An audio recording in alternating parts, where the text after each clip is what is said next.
Bonsoir à tous, bienvenue sur la table de rencontre. Momo n'est pas là, Doc n'est pas là, c'est donc le chaos ce soir. Heureusement, Yann est avec nous ce soir et il a bien voulu prendre les commandes du stream. Il a eu le droit à une formation express pour ce soir, sinon on annulait la partie, donc on peut lui dire merci.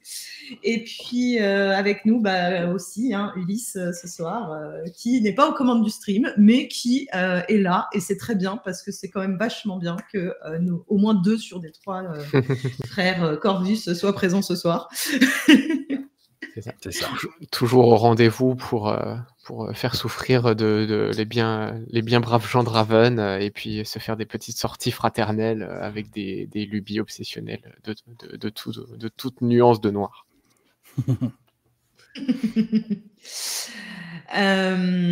Donc, la dernière fois, on s'est quitté sur un événement qui a été un peu mouvementé.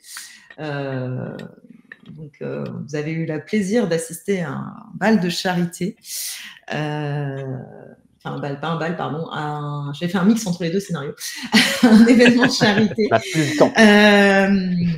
Et votre grande charité s'est vue, comme tout. Et vous avez aussi eu le droit à des petits événements obscurs. C'est vrai. Exactement. Ce que je voulais faire, mais je sens que je ne vais pas réussir à le faire sans faire sauter l'intégralité de mon installation, c'est partager dans le chat le lien de la musique. Donc éventuellement, si un de vous deux est connecté sur le chat, je vous ai mis dans le Discord, je vous ai mis le lien. Yes, je prends ça. Tac, tac, tac. Pour éviter de se faire striker, on évite de vous mettre la musique en temps réel, mais si jamais vous avez envie d'écouter un peu de musique en même temps que nous jouons ce soir, voilà l'ambiance que... Ulysse va vous partager l'ambiance que je suis en train de diffuser à la team ce soir. Tout à fait. Voilà. Et puis comme d'habitude, pour ceux qui nous suivent sur le Discord, vous aurez le poème attaché à la session de ce soir et la musique d'ambiance associée aussi sur le post dédié à Raven, sur le Discord de la table de rencontre. Vous avez les liens et tout ce qu'il faut quelque part sur Twitch. Sinon, vous regardez sur les réseaux sociaux si vous nous suivez sur les réseaux sociaux. Voilà, je pense qu'on est pas mal pour l'intro. Effectivement, Momo, hélas, ne peut pas être avec nous ce soir, mais c'est pas grave. Nous avons Romulus et Arthur avec nous. Est-ce que vous êtes prêts pour cette nouvelle soirée ravenesque? On est prêt, mais on sait jamais. Peut-on vraiment être prêt? Je pense que oui. Mais... Vous êtes prêts, mais vous ne savez jamais vraiment pourquoi, en fait. Vous êtes prêts sur le principe, en fait. Voilà, c'est ça. C'était PNJ qui sont pas prêts. Voilà. Ouais, aussi. Mes PNJ ou les vôtres, d'ailleurs, puisque vous créez autant de PNJ que moi, presque. Donc, voilà. Ok, bon. Je vous propose qu'on se mette un petit peu dans l'ambiance. Et qu'on commence la partie de ce soir. Donc, on s'est quitté la dernière fois. On était encore dans un automne un peu morne, grisaille, humidité, enfin tout ce qu'on aime en automne, quoi. Cette fois, quelques semaines ont passé et un fin manteau blanc s'est installé dans les rues de Raven. Quelques rayons timides de soleil arrivent à passer, mais on est vraiment sur de la timidité. C'est vraiment au détour de 2 nuages, hop, un petit rayon de soleil. Ce qui fait que ça donne un air encore plus surréaliste au lieu, puisque si on observe d'un peu loin la ville, elle qui est déjà blanche, immaculée, elle va scintiller, littéralement, dès qu'un rayon de soleil va passer, lui donnant cet air absolument fantomatique. Et du côté du manoir, ça va plutôt trancher avec les murs sombres de votre bâtisse. On est contrairement à votre habitude, on est plutôt sur une fin de journée. D'accord. On est plutôt sur une fin de journée. Vous allez me dire dans un instant à quoi vous l'avez occupé, votre journée. Mais voilà, on a ce rythme un peu étrange. On arrive sur des périodes de fin d'année où on a des traditions qui visent un petit peu à apporter la bonne fortune dans les familles et les protéger, surtout de ce qui nous entoure quand on vient à Raven. Même les corbeaux sur cette fin de journée se font un peu discrets pour une fois. Alors ils sont là, mais peut-être moins bruyants que d'habitude, comme si les quelques rayons de soleil qui arrivaient à percer leur avaient un peu rabattu le caquet, pour dire ça comme ça.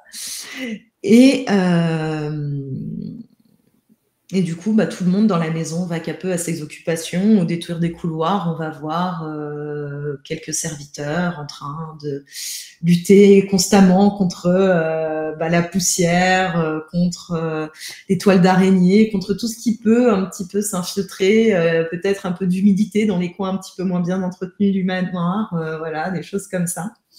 Et du coup, vaquer à leurs tâches quotidiennes. Qu'avez-vous fait de votre journée, mes chers frères Corvus? Excellente question.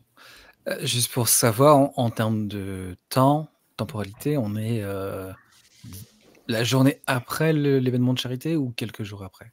Non, il y a un peu de temps qui s'est passé déjà entre les deux.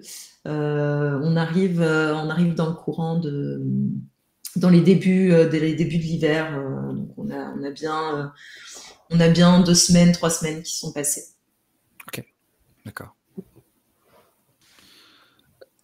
Pour Arthur, ça a principalement été une journée qui a passé dans son aile, à être principalement occupé à soulager ses douleurs qui, avec l'hiver, justement, se font de plus en plus sentir. Donc, il a passé sa journée dans les bains chauds, à se détendre aussi bien que possible. Mais voilà, il commence à souffrir de manière un peu plus insistante, on va dire, au niveau de ses douleurs. Donc, voilà, c'est une période qu'il n'apprécie pas forcément outre mesure. Il essaie quand même de garder son rythme de consultation aussi fréquemment que d'habitude pour ne pas alerter personne et surtout pas que l'ordre vienne à soupçonner justement un état de quelconque faiblesse. Donc voilà, mais principalement, oui, il est resté dans son aile et la seule visite qui s'est autorisée, c'était, comme depuis quelques semaines, effectivement, la visite à Nicolas Lee, le fils d'Annabelle Lee, pour le soulager de ses terreurs nocturnes. Voilà. Ok. Très bien. Et de son côté, Romulus, il est beaucoup resté dans son aile aussi.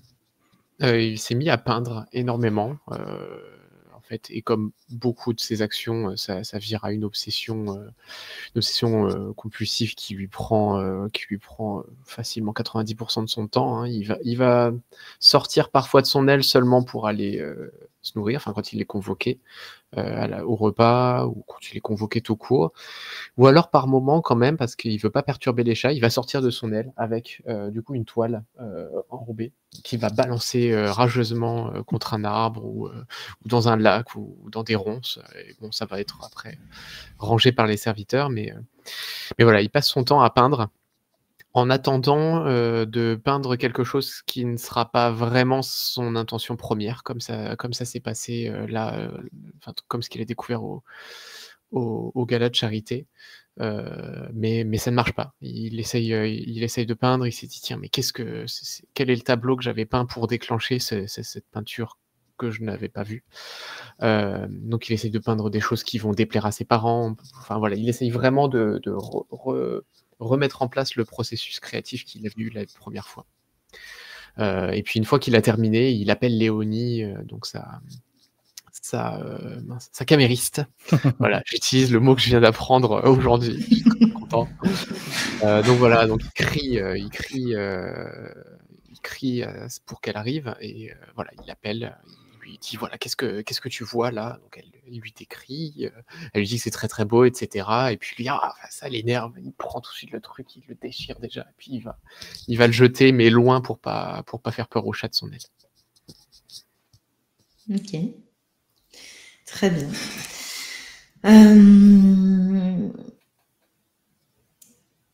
Du coup, vous vaquez à vos occupations, l'heure du dîner approche. Est-ce que vous souhaitez aller déjeuner avec votre famille? Est-ce que vous restez dans vos quartiers, dans vos ailes respectives? Dites-moi. J'ai déjà fait le plaisir d'être en présence de mes parents la veille, donc non, aujourd'hui, j'aimerais plutôt rester dans mes quartiers avec Dahlia, dîner en tête-à-tête un peu avec elle, histoire de prendre le temps avec elle, parce que ces derniers temps, justement, j'ai pas vraiment eu l'occasion de la voir. J'ai été pas mal pris par toutes les consultations et les derniers travaux un peu au laboratoire aussi. Et je sais qu'elle a essayé de passer un peu plus de temps avec Elisa Sergent pour justement au niveau de la société, etc. Donc voilà, prendre un peu de ses nouvelles et puis de passer du temps avec elle. D'accord. Possible. Effectivement, elle a passé un peu de temps avec Elisa Sergent. Alors forcément, c'est pas forcément elle qui viendra systématiquement lui rendre visite. Pourra venir de temps en temps, mais de façon très épisodique, on va dire. Mais si effectivement, à chaque fois tu fais amener une calèche ou quoi que ce soit pour l'amener dans le district des explorateurs, bien sûr, elle pourra aller la voir à plusieurs reprises sans problème. Il y a peut-être dans les propos que te tient ta femme, peut-être tu sens effectivement une certaine chaleur qui ne s'est pas diffusée depuis l'événement de charité où elles avaient échangé quelques mots ensemble de façon assez enthousiaste. Quand elle te parle d'Elisa, peut-être qu'elle a un peu le sourire ou quelque chose comme ça, et effectivement, ça peut être une vision plutôt plaisante vu la situation. Ouais, ça réchauffe le cœur, ça amoindrit, on va dire, les douleurs. Je les oublie en fait le temps de ces échanges justement, et ça fait beaucoup de bien de l'avoir comme ça, parce que c'est vrai que ces derniers temps, c'était pas forcément la joie. Il y avait une sorte de petite extinction dans son regard, donc ça me rendait triste. Et là, le fait qu'elle reprenne un peu de couleur quelque part, effectivement, ça me rassure. Okay. Voilà, donc elle va te décrire avec pas mal d'enthousiasme, en tout cas modéré, hein, elle fait pas des bons non plus, mais avec enthousiasme ce qu'elle a vu dans les bureaux d'Elisa, qui lui a montré peut-être quelques artefacts un peu curieux qu'ils ont pu ramener d'expédition, du temps où elle allait en expédition encore. Peut-être a-t-elle eu des conversations particulièrement stimulantes avec des chercheurs. Enfin voilà, des choses qui, il me semble, hein, si je dis pas de bêtises, que ta femme avait quand même un lien avec ce genre de choses à la base. Oui, elle est elle-même docteur en fait. On est tous les deux. C'est ça. Hein. On va dire dans le domaine, dans le domaine de recherche. Donc oui, elle a quand même une maîtrise de certains domaines scientifiques, on va dire. C'est ça. Donc, oui, et puis cette curiosité, cette appétence en fait pour la connaissance. C'est l'une des choses qui nous a rapprochés dans un premier temps. Donc voilà, donc elle te parle avec ravissement de tout ça, des gens qu'elle a pu rencontrer, de ce qu'elle a pu voir, de ce qu'on a pu lui faire découvrir. Enfin voilà, la conversation continue comme ça de façon assez plaisante. Et de ton côté, Romulus, est-ce que de mon côté, ouais, toujours furieux de pas réussir à obtenir ce que je veux. J'oublie complètement de manger depuis quelques jours. Et encore une fois, si je mange parce qu'il y a Léonie qui a, il faut le noter quand même, hein, cette outrecuidance d'insister, alors que la plupart des serviteurs, s'ils vont me demander une fois et que je dis non, hors de question, je le ferai pas, ils vont juste disparaître et surtout pas me relancer une deuxième fois. Mais elle, non, elle a insisté, elle amène même des plats tout chaud, délicieux soit dit en passant, mais ça faut, elle le sait pas, enfin en tout cas je lui dirai pas. Beaucoup trop blessé dans mon orgueil de me laisser faire comme ça, mais du coup non, il s'accorde comme ça cette petite pause en regardant par la fenêtre. Il voit que les corbeaux sont pas là, c'est sa seule joie de la journée. Les chats, pareil, comme il fait un peu froid, peut-être qu'ils sont pas là, il arrive pas trop à les voir dans son aile. Mais ouais, il s'accorde cette pause. Et puis il est en train de réfléchir quand même à l'idée de sortir peut-être. Enfin, en tout cas, s'il se fait convoquer, il se forcera peut-être un peu la main parce que là, Léonie lui a dit que peut-être l'inspiration artistique lui reviendrait quand il la cherchera plus, justement, un peu comme elle quand elle perd ses affaires. Enfin voilà, elle lui a raconté une frivolité dont il n'a que faire, mais peut-être que le conseil est bon, qu'il y réfléchit. Très bien. Vous n'allez pas forcément être convoqué ou quoi que ce soit par vos parents, donc la soirée va s'étirer doucement. Viendra l'heure d'aller vous coucher, d'aller vous reposer. Et Romulus, alors que tu te prépares pour la nuit, tu as Léonie qui entre et qui commence à accrocher au bord des fenêtres des petites décorations en forme de chat, justement. Tu reconnais ces décorations. C'est quelque chose que tu vois depuis ton enfance, à cette période de l'année.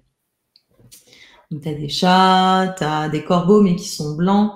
Tu as voilà, plein de petits éléments du quotidien qui, comme ça, forment des espèces de guirlandes, ce genre de choses. Et de ton côté, Arthur, tu vas entendre frapper et probablement que l'un de tes valets qui sont des enfants adoptifs, voilà, va se précipiter à la porte pour ouvrir et en fait un autre serviteur va arriver en fait les bras chargés d'une caisse avec les mêmes genres de décorations et va les tendre à Liam par exemple si c'est lui qui a ouvert la porte et en lui disant que il tente de les accrocher. Donc en fait à toutes les fenêtres vous allez avoir ces espèces de petites guirlandes de petits sujets. Vous me direz, vous me décrirez la matière, etc., si vous le souhaitez. Mais vous allez avoir ces petites guirlandes de sujets et vous savez que on met ça justement à cette période de l'année pour justement essayer de célébrer. C'est presque comme un petit rituel de protection, enfin voilà, des choses comme ça, une façon de repousser justement la brume, les corbeaux et toutes ces choses qui nous hantent dans les rues de Ravenne passer la nuit. Et qu'à cette période-là, quand vraiment la neige s'installe, que les jours sont particulièrement courts, c'est ça aussi, hein, si on arrive en hiver, ça veut dire que les journées raccourcissent et donc que la brume est d'autant plus présente que le reste du temps et elle s'attarde beaucoup plus tard le matin et elle arrive beaucoup plus tôt dans la fin de journée. Donc, c'est une période qui n'est pas simple à vivre. Et c'est pour ça aussi que ces célébrations-là, ces petits rites, entre guillemets, sont d'autant plus précieux. Et ça, c'est quelque chose que vous avez l'habitude de voir depuis que vous êtes tout jeune. Vous savez aussi que probablement dans quelques jours, il y aura un banquet ou quelque chose comme ça qui sera organisé par l'ordre. Où probablement votre famille sera invitée ou pas, ça dépendra un peu de l'humeur des dirigeants, mais notamment du Lord Usher, mais en tout cas, vous savez qu'il y a ça, et vous savez aussi que tout le monde en fait va profiter pour se restaurer, pour essayer de vivre joyeusement ces journées qui sont de plus en plus courtes et ces nuits de plus en plus longues, pour avoir l'impression qu'elles sont un peu moins longues, justement, eh bien, on va célébrer. Et ça va durer comme ça pendant 2 semaines, où quasiment tous les soirs, dans les familles, il y a des repas, des choses comme ça. Donc, dans quelques jours, vous savez, à partir du moment où on accroche les guirlandes, c'est plus très loin. D'accord.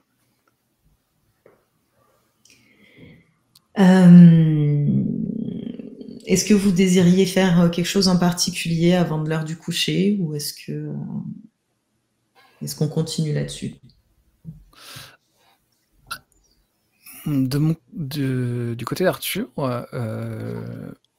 il y a quand même la question justement de l'activité de la brume. S'il n'a pas noté, si j'ai pas noté, par exemple, que la brume est plus vivace que d'habitude, c'est un peu une préoccupation qu'a Arthur depuis le bal, en fait, d'essayer de noter un peu les agissements de la brume, surtout profiter du fait qu'il soit dans la tour d'astronomie, de cette position haute qu'il a un petit peu, qui surplombe la forêt, voir si effectivement il note pas des changements. Je pense que j'ai passé quelques nuits à griffonner dans un carnet un petit peu des observations par exemple la lisière de la brume à la maison, et de noter des changements notoires entre plusieurs jours, et voilà, voir si Ok. il y a un peu cette préoccupation-là, quoi. Ouais. Ben, effectivement, le fait que les journées sont plus courtes et les nuits plus longues, on a presque l'impression que ça donne un peu ça enhardit un petit peu la brume. Elle est présente plus longtemps, mais effectivement, elle a l'air plus dense aussi. Comme si le fait qu'elle puisse s'installer plus longtemps lui donnait plus d'aisance, entre guillemets. Elle s'installait un peu plus.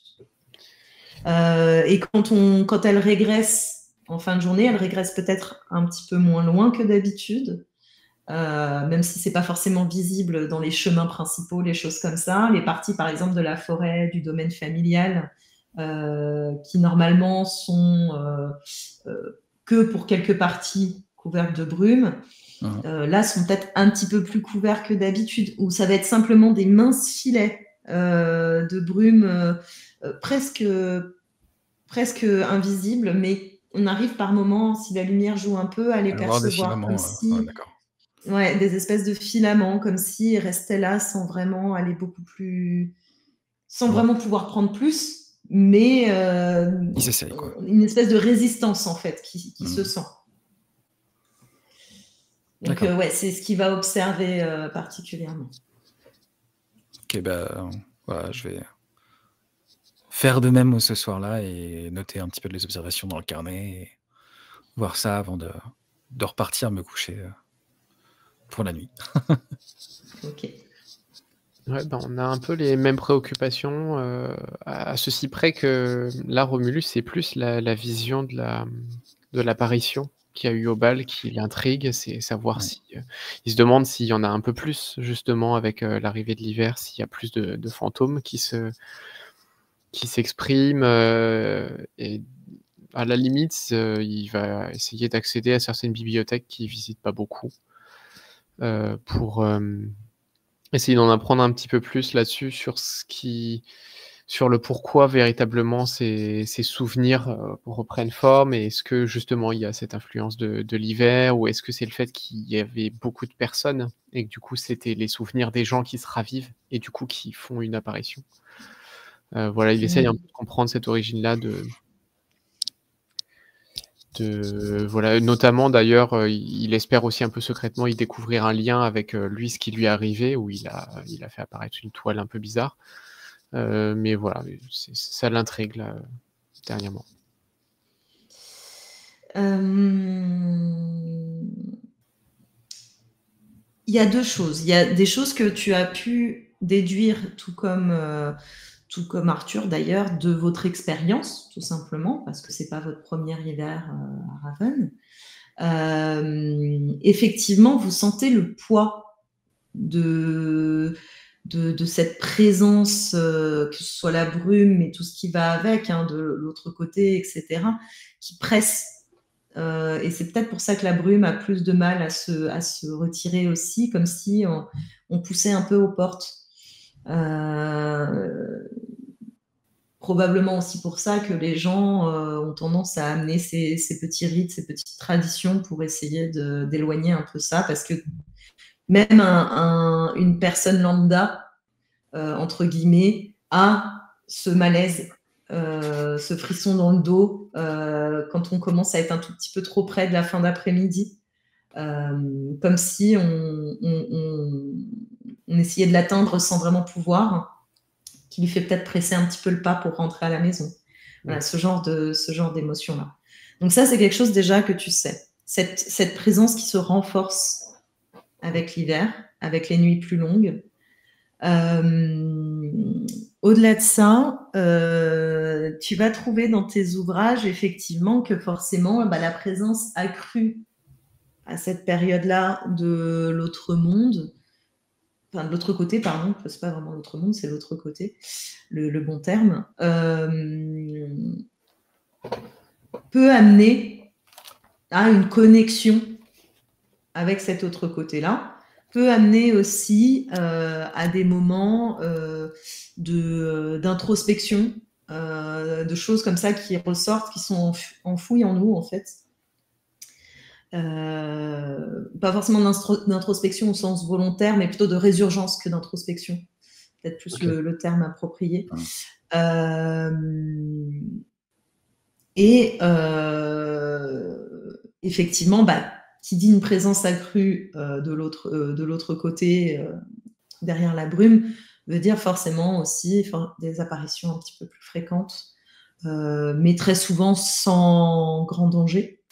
Donc un peu à l'image de ce que vous avez vu vous pendant le bal, ou même qui était un peu différent, mais ce que vous avez vu aussi pendant le gala de charité, qui est encore un autre type de fantôme, d'esprit, comment vous voulez le qualifier. Donc oui, c'est quelque chose à laquelle tu t'attends, mais tu comprends en faisant ces recherches qu'il y a vraiment une connexion entre les deux.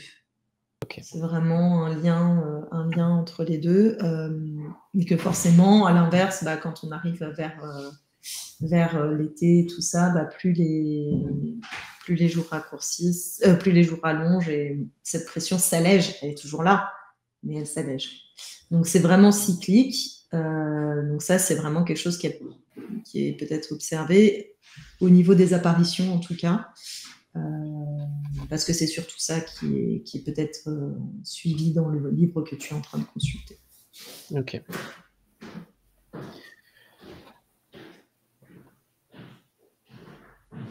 Je vais laisser arriver la nuit, et puis mais je me dis que peut-être justement je songe à Arthur en allant me coucher, en me disant que justement peut-être son esprit scientifique pourra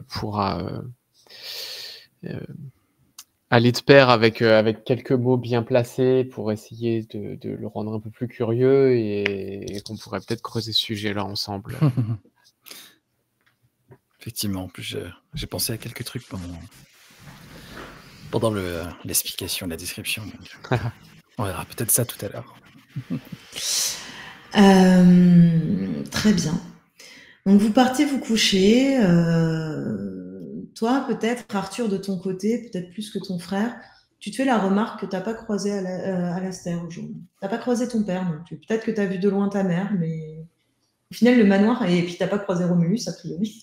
Donc le manoir a dû te paraître particulièrement calme, vide de ses habitants, si ce n'est la présence des serviteurs qui, eux, s'activaient un petit peu toute la journée. Et effectivement, dans le temps où tu étais retiré dans ton aile, eux aussi ont profité pour décorer le reste du manoir. D'accord. Et pendant que tu es allongé dans ton lit, tu as une espèce d'odeur très herbacée qui émane de sous les portes, etc. Et ça va te renvoyer à plein de souvenirs, parce que traditionnellement, on fait brûler certaines herbes aussi pour aller en complément avec les guirlandes. Donc, qu'est-ce que ça sent pour toi ? Je dirais un peu des herbes un peu avec de la lavande et une petite touche de thym. Ah ouais, incroyable. Voilà, je pense que c'est pas mal déjà. Mais voilà, une odeur apaisante qui lui rappelle une espèce de sensation de sérénité un peu et de calme, quoi, de joie et de bulle un petit peu dans l'agitation ambiante, quoi. Okay. C'est principalement ça. Ouais. Et toi, Romulus, quand tu as la même odeur qui arrive par chez toi, toi, tu l'aperçois de la même façon? Est-ce que tu sens la même chose déjà? Et qu'est-ce qu'elle évoque pour toi? Non, alors du coup, je vais pas sentir la même chose. Alors, c'est très rigolo que tu mettes lavande éteint, parce que c'est ce que j'utilise moi personnellement chez moi.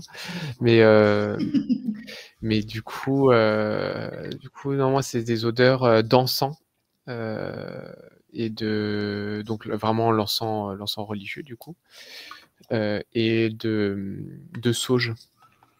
Donc c'est des odeurs qui semblent plus cérémonielles, plus liées à des rituels. La sauge en plus pour le côté un peu de purification. Et c'est des odeurs. L'encens a tendance effectivement à calmer Romulus. Il en allume assez souvent. Les serviteurs ont assez vite, d'ailleurs, ils ont l'habitude, c'est quand il commence à pousser des trucs. Même dans son aile, c'est un peu rare, mais voilà. Alors d'ailleurs, ce sera une petite hypothèse, mais peut-être que les chats, quand ils font tomber les choses, c'est parce qu'elles sont pas à la bonne place. En tout cas, c'est pour ça que Romulus, lui, le fait.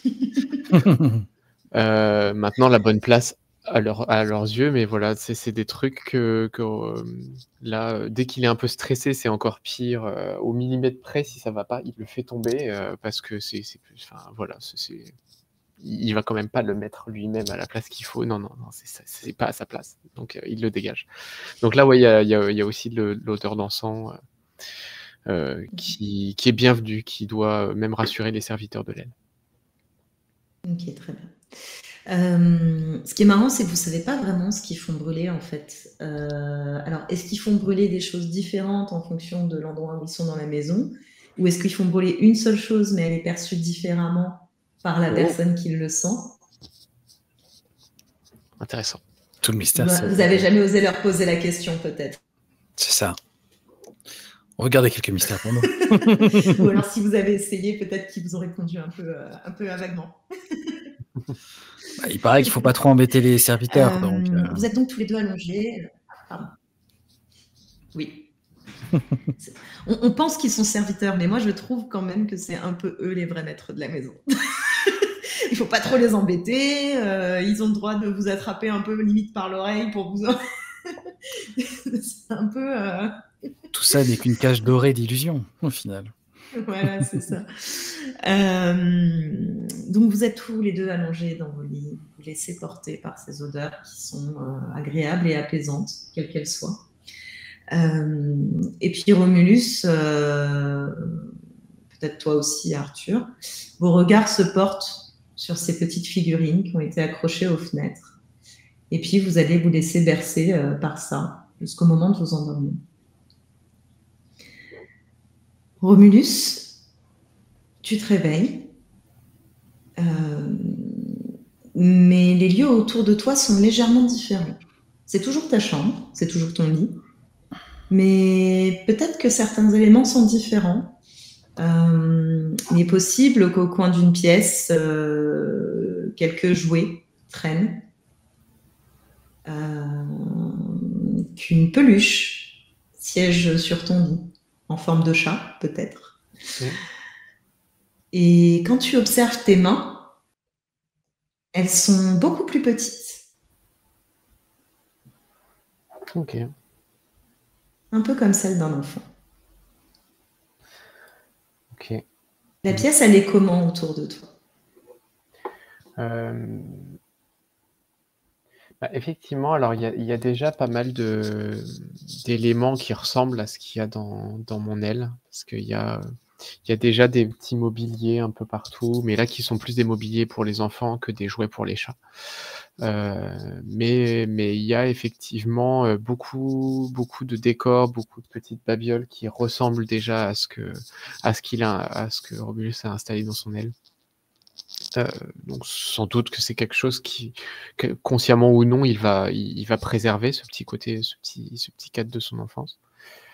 Et il y a par contre pas mal de choses colorées. Et tous les jouets sont un peu en double, d'ailleurs. Ok. Tu te lèves et tu t'approches d'un miroir. À quoi ressemble Romulus quand il avait 6 ans? Alors, il a les mêmes yeux bleus et verts, alors très très bleus, hein, pour le coup. Il est petit, toujours la bonne couleur de peau bien aspirine comme on la connaît chez les Corvus. Il a des petites des joues bien creusées, donc qu'il a toujours là, enfin tel qu'on le connaît dans le présent.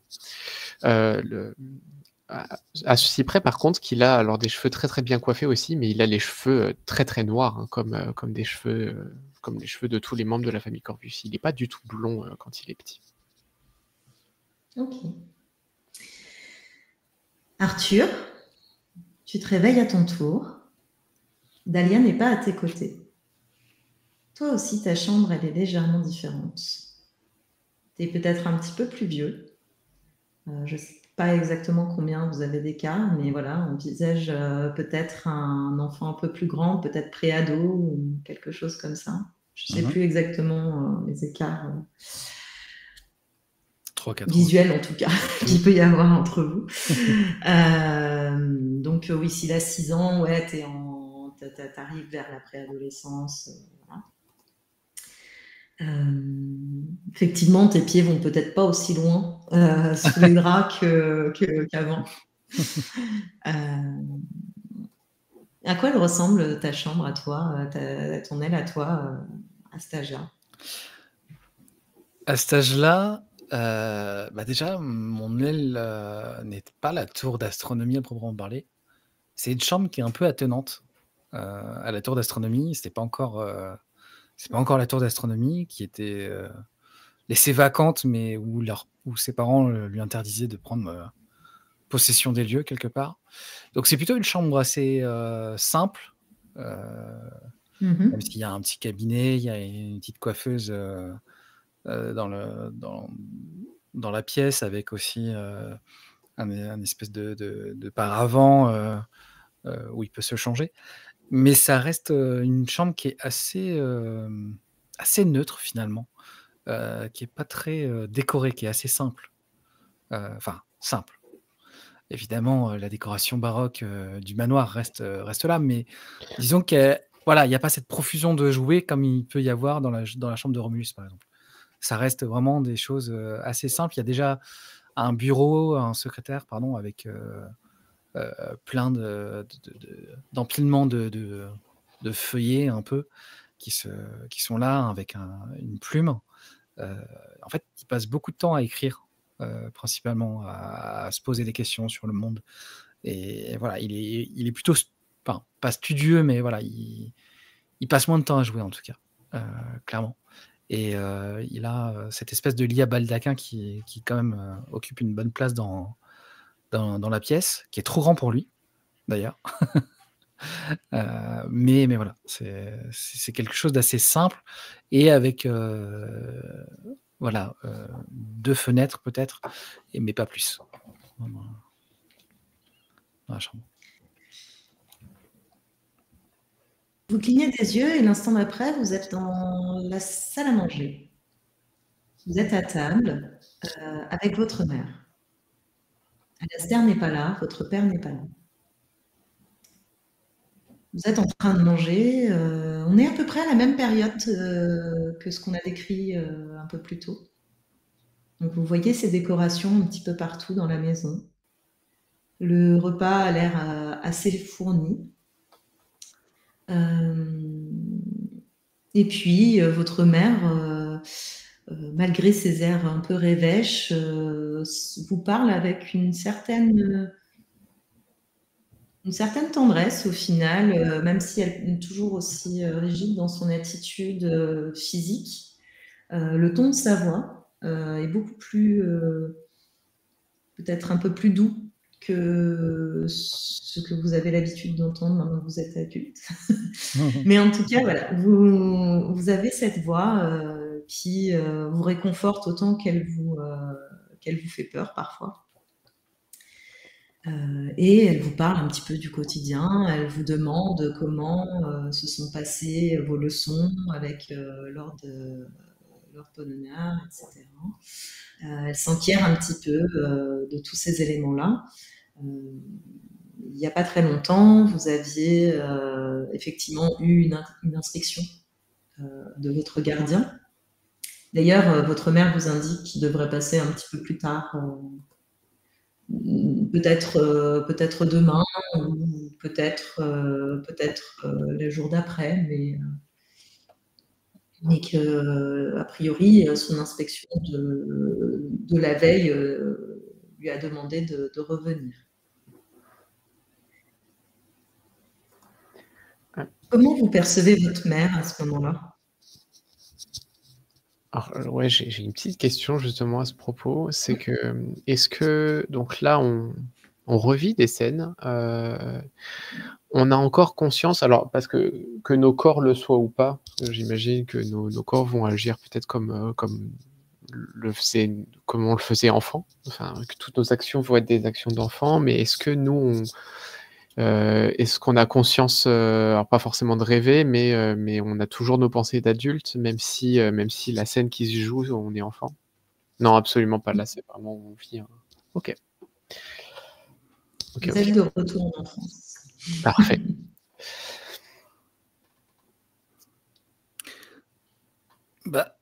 L'approche qu'a Arthur la relation qu'a Arthur avec sa mère est un peu conflictuelle dans le sens où c'est un peu chaud et froid, effectivement, en permanence, avec tantôt des moments de tendresse, des moments d'éloignement. Et je pense qu'Arthur culpabilise un petit peu de ça à chaque fois. Il comprend pas, il essaye de chercher à chaque fois les raisons de pourquoi elle devient plus distante, pourquoi d'un coup elle rechange et elle redevient plus chaleureuse. C'est une relation un peu paradoxale pour Arthur. Donc, avec l'âge, il commence un peu à prendre de lui-même ses distances avec elle. Est-ce qu'elle s'en rend compte? Est-ce qu'elle s'en accommode? Je ne sais pas, mais voilà, ça reste un peu étrange, quoi. Il comprend pas pourquoi il y a cette dichotomie en fait de comportement, quoi. Alors, de mon côté, c'est un peu pareil. Je comprends pas, mais après, je m'en fiche parce que c'est ma maman à cet âge-là, et d'ailleurs, je suis assez enjoué. Je lui raconte plein de choses. Je discute beaucoup de ce que j'ai fait de ma journée, de combien de parties d'échecs j'ai gagné contre moi-même, du coup, le temps où j'étais dans l'aile, et comment je l'ai fait, enfin voilà, je lui raconter plein de choses hyper importantes, vraiment, et passionnantes évidemment, pour, en tout cas, de mes yeux d'enfant. Mais oui, et même quand elle m'écoute plus ou qu'elle est un petit peu plus sévère, je me dis oh, bah mince, mais en fait, même sans forcément trop comprendre, des fois, c'est pas grave, c'est comme ça. Et du coup, je passe à autre chose. Je boude un petit peu parfois, mais voilà, c'est vraiment très très innocent encore dans ma perception que j'ai des parents et des situations. Okay.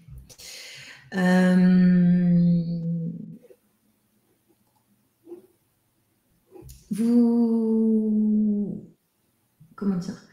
continuez votre repas, votre mère vous écoute vos propos, réagit à ce que vous dites, vous pose des questions. Les serviteurs aussi sont là. Vous reconnaîtrez bien évidemment William Stanton III, qui en fait n'a quasiment pas changé. Pour le coup, il a l'air toujours aussi guindé et toujours aussi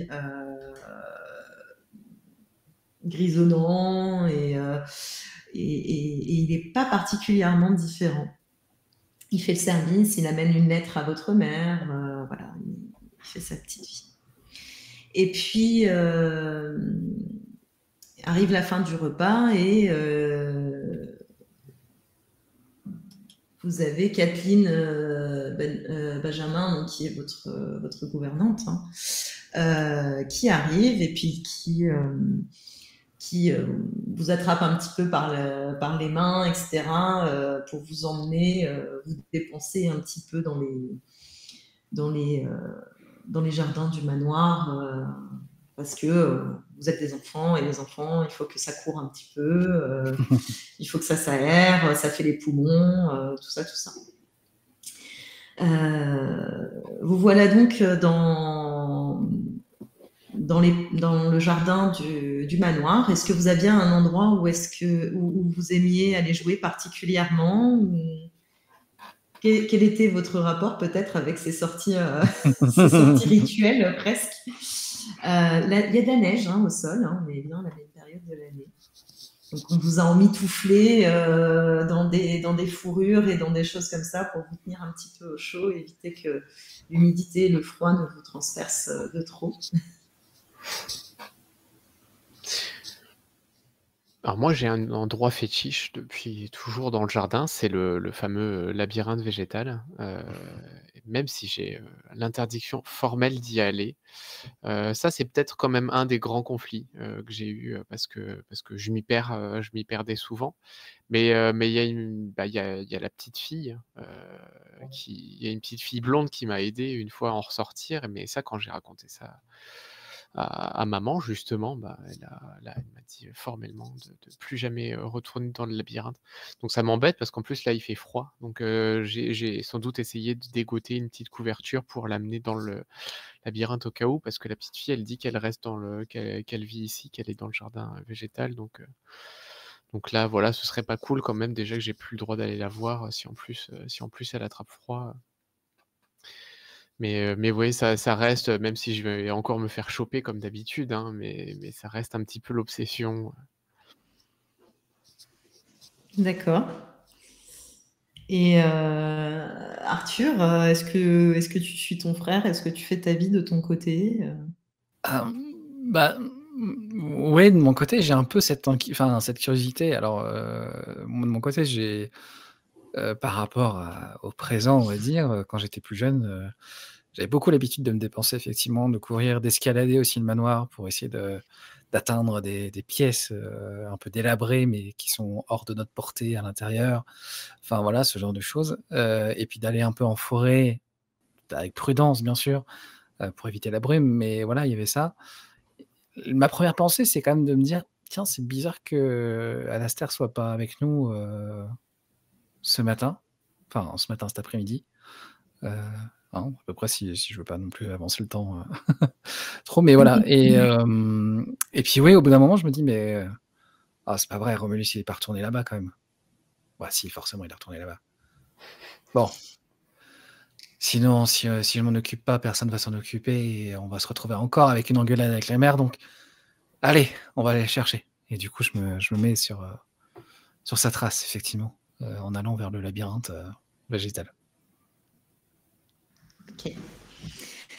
Toi, à ce moment-là, donc, quand Arthur arrive devant l'entrée du labyrinthe, tu es déjà entré, tu t'apprêtes à rentrer, tu es entre les deux. Oh non, je rentre dedans. Au pire, c'est pas grave parce que si je me perds, elle m'aidera encore à ressortir. Donc je crains rien, j'y vais. En plus, avec un peu de chance, des fois, je vois des chats dans le labyrinthe végétal. Donc c'est même si on n'arrive jamais à les attraper ou à les toucher parce qu'ils se barrent ils vont au travers de la haie. Mais oui, non, je vais rentrer sans hésiter.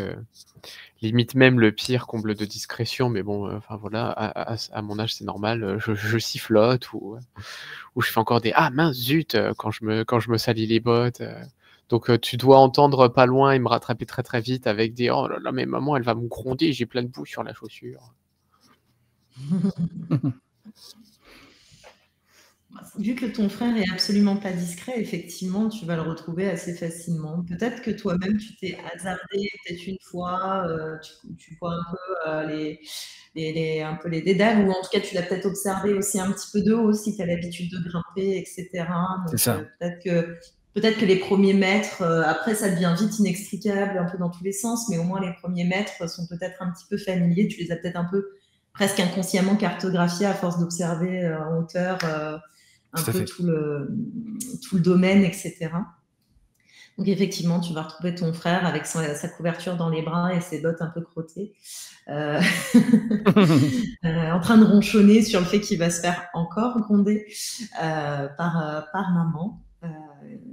Qu'est-ce que tu lui dis? Est-ce que tu lui dis quelque chose? Est-ce que... Ah, Romulus. Chut.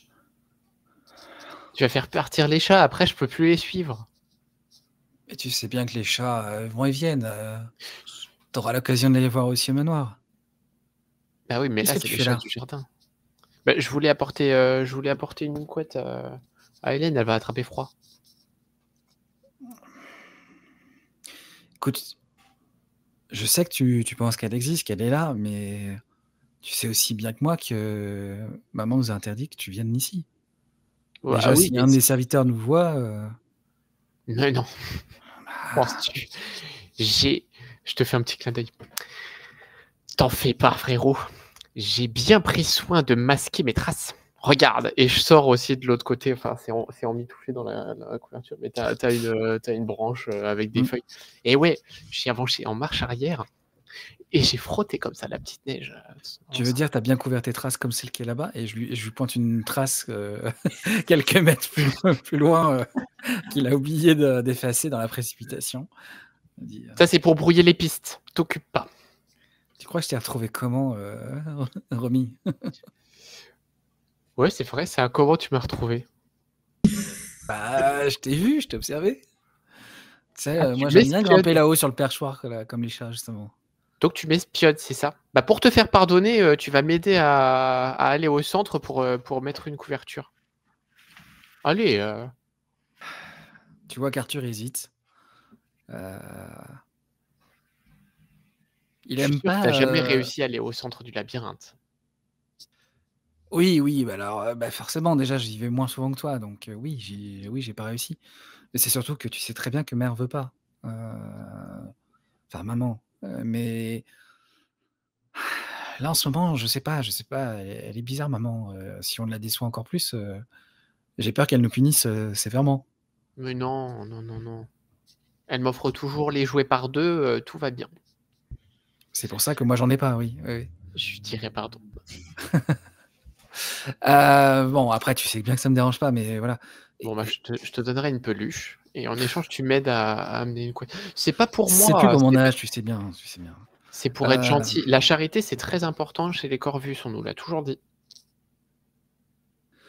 Bon, d'accord. Allez, je t'accompagne. Et à peine t'as dit bon, d'accord, que je tourne et je fais bon, faut suivre les chats. Et je commence à avancer complètement au hasard. J'ai rien enregistré du labyrinthe. Attends, et je t'emboîte le pas.